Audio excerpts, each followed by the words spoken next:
Every gardener knows mulch is supposed to protect your soil, but there's a mistake happening in countless backyards right now that's quietly doing the opposite. It's the difference between a bed that stays alive through winter and one that collapses by December into sour, lifeless sludge.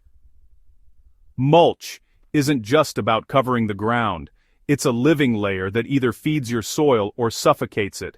The truth is, most gardeners are unknowingly smothering their beds, trapping moisture, and killing microbes, all under the belief that, more mulch equals more protection.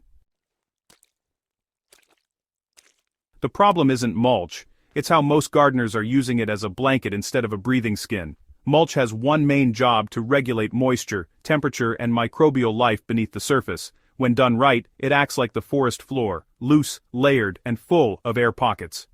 But when gardeners pile mulch thickly, often more than 3 or 4 inches deep, and press it flat, it forms a dense mat that locks out air. This suffocates the soil biology that keeps beds fertile. The organisms you need most, bacteria, fungi, and earthworms, depend on oxygen exchange to break down organic matter into humus. Without it, your mulch layer begins to rot anaerobically. By late autumn, the signs are unmistakable: sour smells, sluggish plant growth, and slimy blackened mulch that traps water instead of absorbing it. To correct this, mulch should mimic a natural decomposition layer, not a roof. 2 inches is ideal for finer materials like shredded leaves or grass, while coarse mulch like wood chips can go up to 3 inches if kept loose. Always keep the texture varied, mixing carbon-rich browns, like dry leaves, with nitrogen-rich greens like grass clippings ensures airflow and balanced decomposition.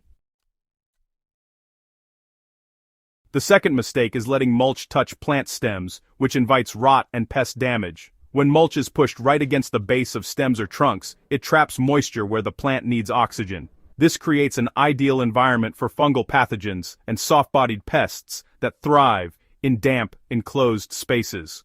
You might have seen this as collar rot, where the stem base turns black or begins to crack. In winter, this gets worse because moisture freezes, expanding the rot internally.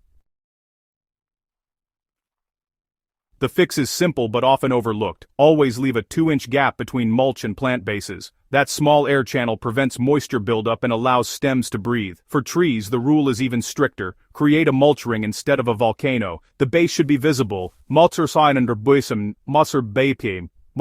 Visible with mulch spread out evenly around the root zone, never piled up the trunk. It's a principle arborists follow religiously, yet most home gardeners ignore until it's too late. Mulching with the wrong materials in fall can destroy soil biology before spring even arrives. By October and November, many gardeners turn to whatever's available: grass clippings, sawdust, or fresh manure to cover bare soil. The problem is, these high-nitrogen materials consume oxygen and soil carbon as they decompose. If layered thickly, they tie up nutrients your plants will desperately need when growth resumes in spring. Worse, sawdust or unaged wood chips draw nitrogen out of the soil as they break down, starving your plants and leaving the soil microbiome off balance.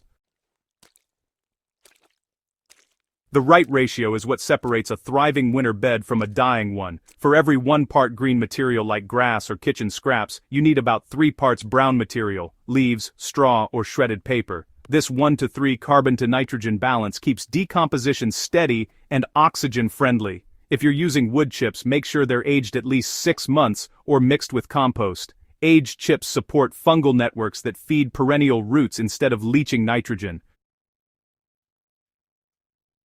Mulch that stays wet for too long, well, it turns into a microbial graveyard instead of a habitat. In cooler weather, gardeners often assume that more moisture means more protection, but actually, wet mulch acts like a sponge that never dries out. Oxygen just can't penetrate the surface, and beneficial fungi end up suffocating. This creates the perfect conditions for anaerobic bacteria, which, emit foul-smelling gases like methane and sulfur compounds. You'll notice the change when your mulch turns black, slimy, or sticky.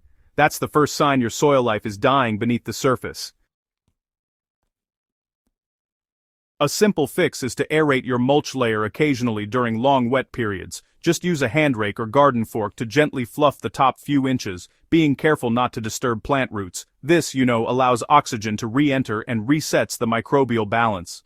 Another method is mixing coarse material like shredded bark or chopped straw into dense mulch layers. These create air gaps that prevent compaction. The goal is a mulch that holds moisture but still breathes, never waterlogged, never crusted. Neglecting to replenish mulch with active organic matter leaves soil starved through winter. Mulch alone is not food, it's cover. As the season progresses, decomposition slows and nutrients aren't being replaced. By late fall, the mulch layer that protected your summer soil starts robbing it of available nitrogen. To counter that, every gardener should refresh the surface with a thin layer of compost before adding new mulch. Even a 1-inch layer of mature compost under your winter mulch acts as a slow-release, nutrient base. Here's the best method. Spread 1 inch of compost across the soil water lightly to settle it, then apply 2 to 3 inches of loose mulch on top. This sandwich method creates a self-regulating microclimate that continues feeding soil life all winter. Worms pull compost down, microbes stay insulated, and the mulch breaks down gradually without going anaerobic. The key to winter mulch success is understanding it's not insulation, it's respiration. Healthy mulch works because it allows soil to breathe while staying protected. The living system beneath it, microbes, roots, fungi, depends on air circulation, carbon balance, and moderate moisture. When mulch is smothered, sealed, or left soggy, the system collapses. The soil turns sour, roots lose vitality, and by December even hardy perennials begin to struggle. But when mulch is managed with intent, layered properly, aerated, occasionally, and balanced with compost, it becomes the heartbeat of your winter garden. Gardeners who respect mulch as a living interface never face dead beds come spring. Instead, they uncover crumbly, black soil full of life, ready to awaken at the first sign of warmth. If this guide helped you understand what's really happening under your mulch, don't let it stop here. Subscribe to Hydrohaven for more deep-dive gardening science. Share this video with other growers, and keep your soil alive through every season. Because healthy mulch isn't about hiding the earth, it's about helping it breathe.